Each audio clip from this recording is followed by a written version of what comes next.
இப்போ நம்ம DCM sir அந்த வார்த்தையை சொல்லும் போது மாமன் உதய் சாருக்கும் அமைச்சர் பெருமக்கள் எல்லாருக்குமே என்னோட வணக்கத்தை தெரிவிச்சுக்கிறேன்.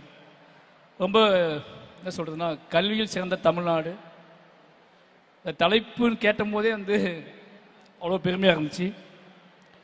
முக்கியமான ஒரு விஷயம் சொல்கிறது தான் நான் வந்தேன். வாழை ரிலீஸ் ஆன அப்போ திடீர்னு ஒரு ஃபோன் கால் வந்துச்சு எனக்கு. இந்த சிஎம் படம் அமெரிக்காவில் பார்த்துட்ருக்காரு, உங்களுக்கு கால் பண்ணுவாருன்னு சொன்னாங்க.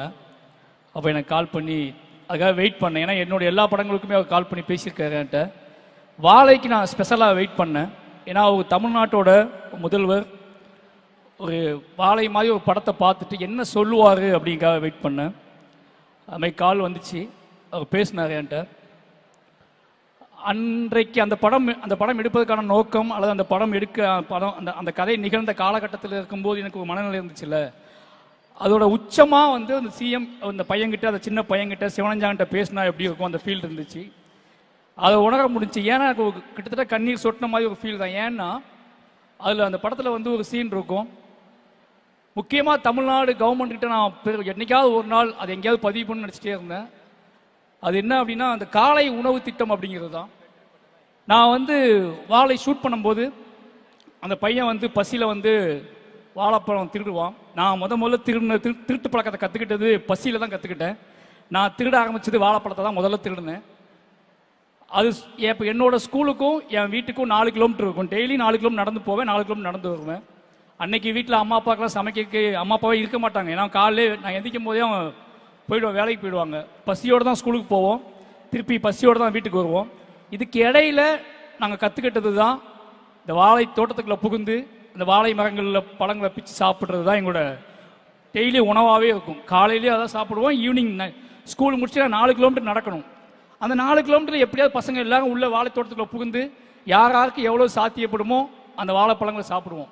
பசிங்கிறது ஒரு பெரிய போராட்டமாகவே இருக்கும். பசியால் படிப்பை நிப்பாட்டினவங்க நிறைய பேர், என் கூட படித்த நிறைய பேர் படிப்பை நிப்பாட்டினவங்க நிறைய பேர். பசி என்னன்னா, அன்னைக்கு ரொம்ப தூரமாகும் பள்ளிக்கூடம், அவ்வளோ தூரத்துக்கு போயிட்டு திரும்பி வர முடியாது. அதுக்கப்புறம் அந்த காலை உணவு திட்டம் வந்ததுக்கப்புறம் நிறைய பேர் ஃபோன் பண்ணி நிறைய அந்த செய்தி வந்த அன்னைக்கு நான் அடைந்த அளவுக்கு மகிழ்ச்சியே கிடையாது. ஏன்னா அதை நினச்சி பார்க்கும்போது அவ்வளோ இது விஷயமா இருந்துச்சு எனக்கு.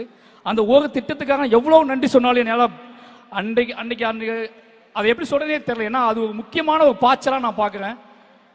என் கூட படிப்பு தொடர முடியாமல் போன அத்தனை பேத்துக்குமே அன்றைக்கி ஒரு பெரிய அழுகையாக இருந்திருக்கும். அதுக்காக ரொம்ப நன்றி ஐயா. அதுக்கு பிறகு விளையாட்டுத்துறையை விட கல்வி அமைச்சர் அன்பில் மகேஷ் சார் சொல்லணும் ஒன்று. பள்ளிக்கூடத்தில் நான் பயப்படுற விஷயம், நான் படித்த திருநெல்வேலியிலேருந்து வந்திருக்கேன், அதனால் சொல்கிறேன். பள்ளிக்கூடத்துக்குள்ளே நான் கற்றுக்கிட்டது முழுக்க பள்ளிக்கூடத்தில் மீற முடியாத, தாண்ட முடியாத, ஜெயிக்க முடியாத ஒரு விஷயம் அப்படிங்கிறது சாதிய உளவியல் தான். அதை மீற முடியாமல், அதை அதுக்குள்ளே அடங்கவும் முடியாமல் நான் பட்ட கஷ்டம் ஜாஸ்தி. அதை இன்னைக்கு பள்ளிகளுக்குள்ள சமூக நீதிங்கிற வார்த்தையும் சமத்துவம்ங்கிற வார்த்தையும் ஓங்கி ஒழிக்க வைக்கக்கூடிய செயலை நம்ம பள்ளி கல்வி செஞ்சுக்கிட்டே இருக்கு அப்படிங்கிற ஒரு மிகப்பெரிய சந்தோஷம். ஏன்னா தொடர்ந்து யார் மூலமாவது எதன் மூலமாவது அதை பதிவு பண்ணிக்கிட்டே இருக்காங்க. கிட்டத்தட்ட அதில் ஒரு பெரிய பாய்ச்சலாக நான் பார்க்குறது பள்ளிக்கூடங்களில் இருந்தக்கூடிய சாதி பெயர்களை அகற்றுனது. அதற்கப்புறம் இது ஒரு முக்கியமான விஷயமா, பள்ளிக்கூடமே எங்கள் பள்ளிக்கூடம் தான் தெரியுமான்னு சொல்லியிருக்காங்க என்கிட்ட.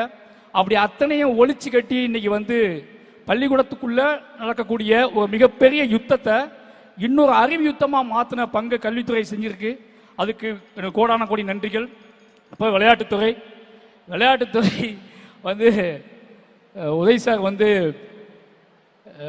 மினிஸ்டர் ஆப்பான்னு சார் சொல்லும்போது நான் என்ன சார் துறைன்னு கேட்டேன். சார் விளையாட்டுத்துறை அப்படின்னாரு.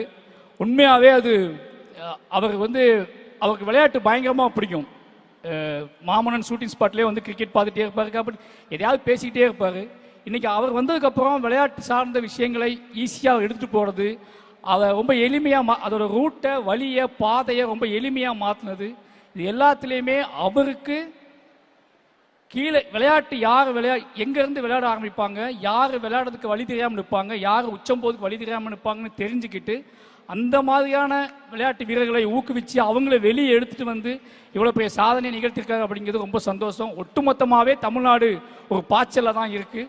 ஒட்டுமொத்தமாகவே எல்லா துறையிலையும் அதை விட முக்கியமான விஷயம் சமூக நீதி அப்படிங்கிற விஷயத்தில் அது கல்விக்குள்ளே கொண்டு வந்தது, விளையாட்டுத் துறையிலையும் கொண்டு வந்தது மிகப்பெரிய பாய்ச்சலாக பார்க்குறேன். எல்லாத்துக்கும் ஒட்டுமொத்தமாக என் சார்பாகவும் என் குடும்பத்தின் சார்பாகவும் என்னோட மாவட்டத்தின் சார்பாகவும் அத்தனைக்கும் நன்றி தெரிவிச்சுக்கிறேன். நன்றி.